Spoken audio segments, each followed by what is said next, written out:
کربلا کے بعد کی داستان میں آپ کے سامنے رکھ رہا ہوں. پھر کیا ہوا جب یہ رات پتہ نہیں کیسے کٹی ہوگی. اس کو تو تاریخ میں جو لکھا ہے شام غریبہ کے نام سے، پتہ نہیں کیسے کٹی ہوگی، کس طرح کٹی ہوگی. لوگ کہتے ہیں، لکھتے ہیں کہ غم کی راتیں جلدی نہیں کٹتی، غم کی راتیں جلدی نہیں کٹتی. بھائیو، ایک لاش اگر کسی جوان کی پڑی ہو تو رات نہیں کٹتی.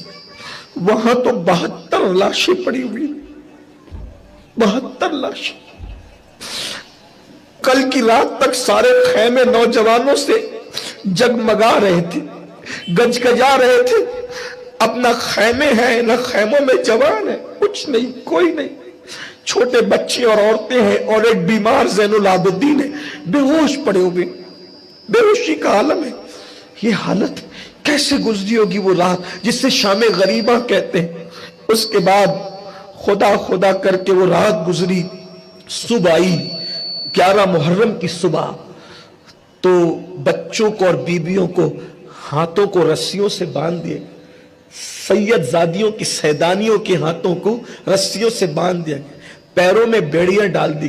وہ بیمار زین العابدین جو کئی دن سے بھوکے پیاسے، ان کے گلے میں توق ڈالا گیا، اور توق ڈال کر کے اونٹوں کی نکیل ان کے ہاتھوں میں پکڑا دی گئی. جیسے اٹھ کے کھڑے ہونے کی کوشش کرتے زمین پہ گر جاتے، جب زمین پہ گرتے تو ان کو تازیانے مارے جاتے. یہ حال تھا. اللہ اکبر. بہرحال چلتے گرتے اور تازیانے مارے جاتے. پیر نصیر الدین نصیر نے لکھا، تماچے مار لو، خیمے جلا لو، قید میں رکھ لو.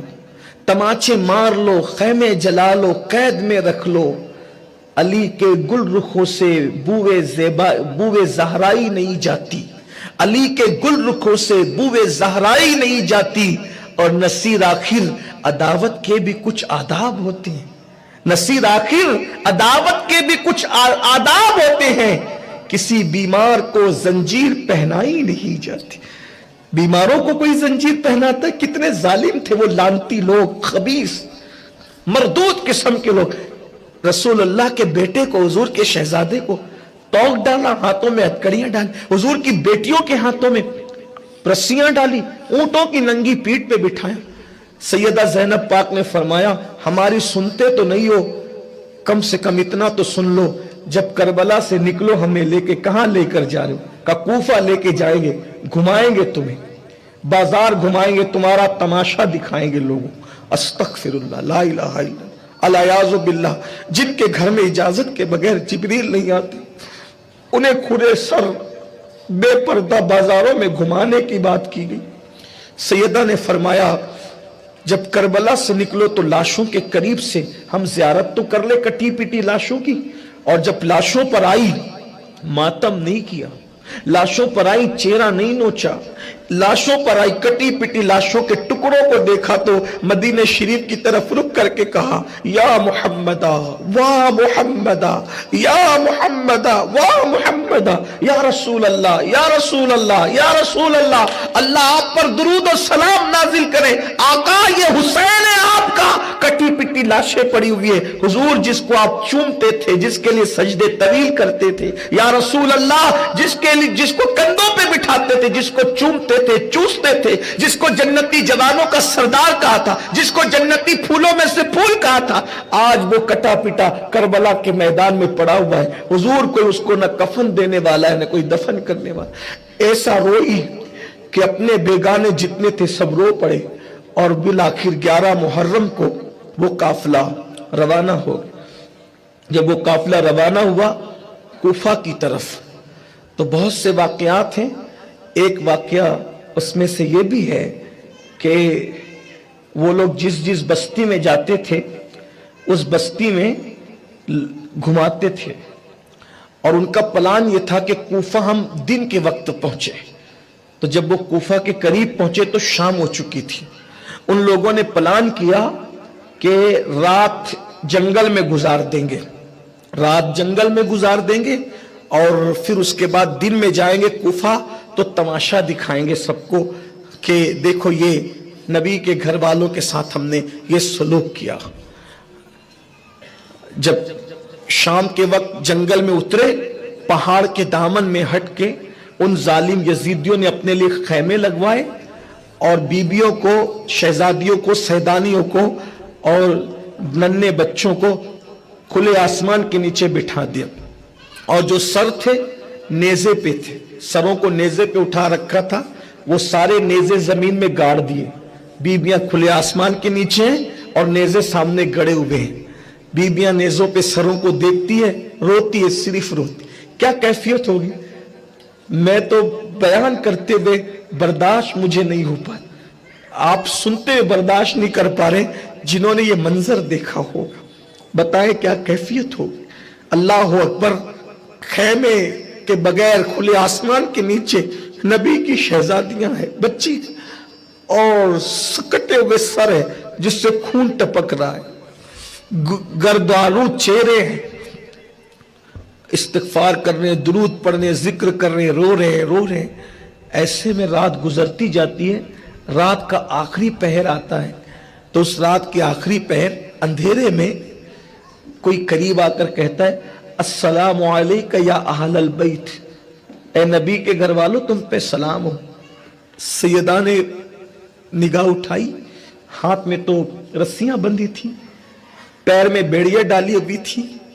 निगाह उठा के कहा, यहां तो सब हमारा मजाक उड़ाते, गालियां देते, गंदे फिक्रे कसते, तुम कौन हो इस जंगल में हमें सलाम करने वाला। तो एक खातून थी, वो बूढ़ी थी, उसने कहा, बीबी मैं तुम्हें नहीं पहचानती कि तुम कौन हो, लेकिन मुझे इतना पता है कि तुम हुजूर के अहलुल बैत हो। कहा, हुजूर के अहलुल बैत तो मुझे इस तरह पता चला कि मैं मदीने शरीफ की रहने वाली हूं और मेरा बचपना मदीने मुनव्वरा में गुजरा है। मेरे अब्बा साहबी रसूल थे और मैं हुजूर की कनीज हूं। तो जब मैं मदीने शरीफ में थी अपनी शादी से पहले, तो उस वक्त मैं सैयदा के घर जाती थी, सैयदा फातिमा ज़हरा के घर जाती थी, उनके काम धाम करती थी, उनकी खिदमत करती थी।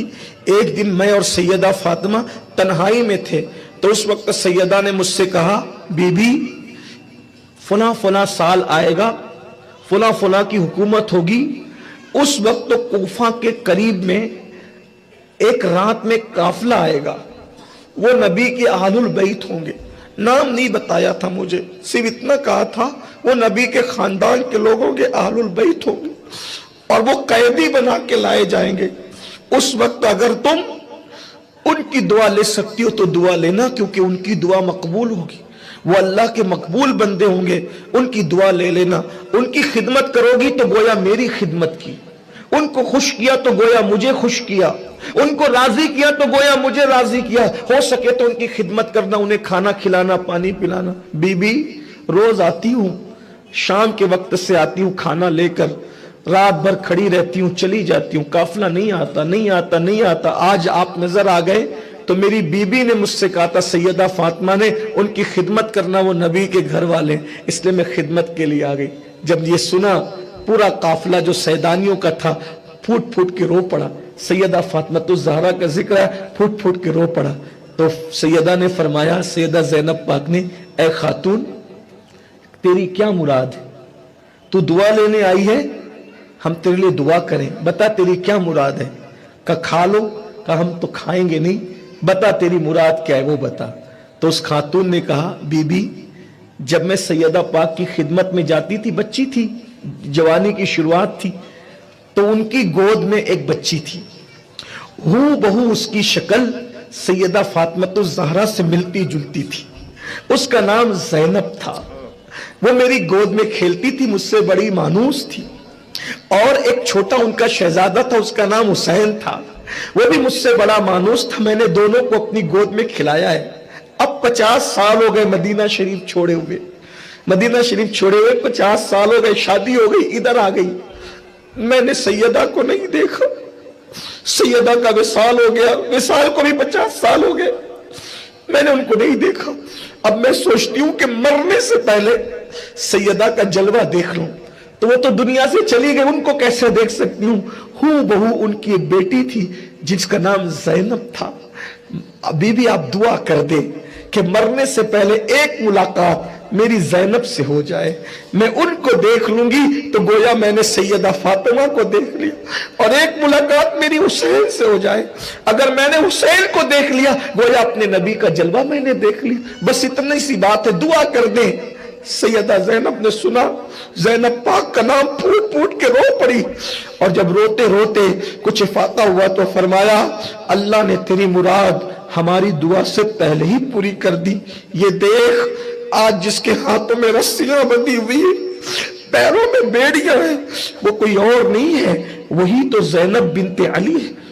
और वो कटा हुआ सर जो तुझे सामने नजर आ रहा है, वो कोई और नहीं है, वो हुसैन इब्न अली है। जैसी उस बुढ़िया ने सुना, चीख मारी और जमीन पे गिर पड़ी, फिर वो शहीद हो गई, उसका भी विसाल हो।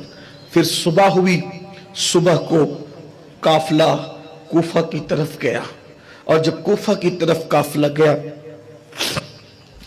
तो कूफा के अंदर यजीदियों ने ऐलान किया कि जो लुटेरे लोग थे बाजार में लूट मार करते थे, हमने उनको कत्ल कर दिया, और उनके बीवी बच्चों को कैदी बना के लाए हैं, अगर उनका तमाशा देखना है तो लोग आ जाएं।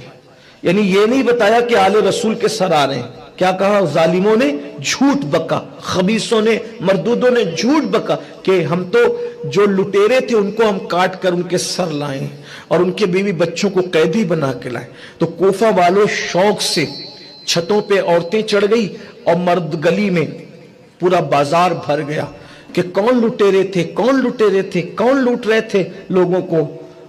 औरतों ने आपस में बातें की, भाई लुटेरे हो कि कोई हो, मर्द मुजरिम होते हैं, औरतें तो कोई मुजरिम नहीं होती, बच्चे तो कोई मुजरिम नहीं होते। उनकी औरतें कैदी बनाकर लाई गई, उनके बच्चे कैदी बनाकर लाए गए। एक काम करते हैं, कैदियों को सदका देना अच्छी बात है, तो चलो हम सदका देते हैं। तो जब ऊंटों की नंगी पीठ पर यह काफिला आया, बाजार में घुमाया गया, मेरी हिम्मत भी नहीं होती कि मैं कैसे बताऊं कि जो लिखा हुआ है किताबों में, लोग तो इनकार भी करने लगे आजकल, लेकिन वो काफिला बाजार में घुमाया। जब सैयदा ज़ैनब मदीने वापस पहुंची तो उस वक्त किसी ने पूछा, बीबी कूफे के बाजार के तो इतने दरवाजे हैं, किस दरवाजे से तुमको बाजार में घुमाया गया था? सैयदा रो के कहती है, जितने दरवाजे थे हर दरवाजे से हमें बाजार में ले जाया गया, और नबी की बेटियों को, नबी की शहजादियों को, जिन पर नमाज में दुरूद पढ़ा जाता है, नबी की औलाद पाक जिन पे नमाज में दुरूद पढ़ा जाता है, उन्हें बगैर चादरों के बेपर्दा बाजारों में घुमाया। ये जालिमों ने किया, ये उनका जुल्म था, ये दास्तान है माबाद करबला।